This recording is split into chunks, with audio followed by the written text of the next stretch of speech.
Hidden away round the side of Euston station is an unassuming grubby red tiled building that looks awfully like an abandoned underground station. Unbeknown to many of the 42 million users of Euston station is the fact that both branches of what we know as the Northern Line were actually constructed by two separate companies. In 1907, both the City and South London Railway, what we know as the Bank Branch, and the Charing Cross, Euston and Hampstead Railway constructed their own stations, with the latter employing architect Leslie Green to design them a familiar and recognisable surface-level building. It's that same building that still stands on the corner here at Melton and Drummond Street. The CCE and HR entrance was not open very long.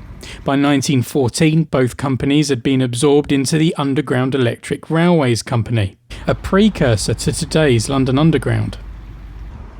It was decided to rationalise Euston, close the two separate buildings and divert all passengers through a combined ticket hall underneath the mainline station.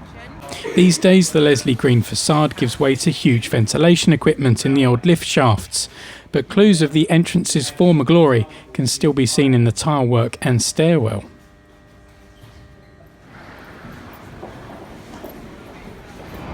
We head down to the southbound platform of the Bank Branch, where at the end a normally locked door takes us into a long forgotten part of the station. Even though the station was built by two separate companies, a connecting passage was still provided for interchange purposes. This dark corridor leads between the Bank and Charing Cross branches. It was closed off when the station was remodelled in the 1960s for the advent of the Victoria Line and redevelopment of the mainline station above. Nevertheless, the original blue tile scheme can still be made out behind years of dust. In the middle of the tunnel is this rather unusual underground ticket booth.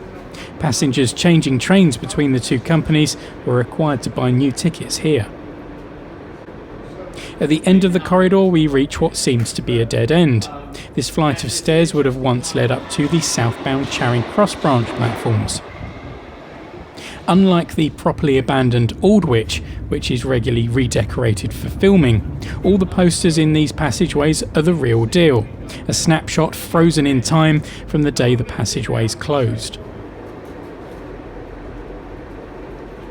We head back towards the Bank Branch platforms and left along a well-lit corridor.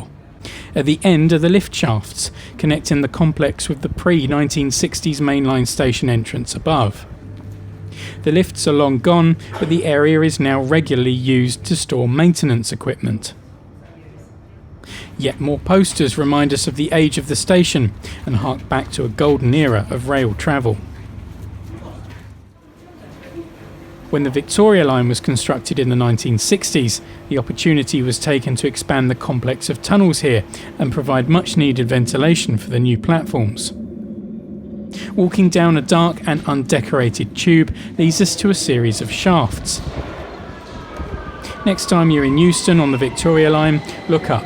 You might just be able to see some ghostly figures peering down at you from behind the grills.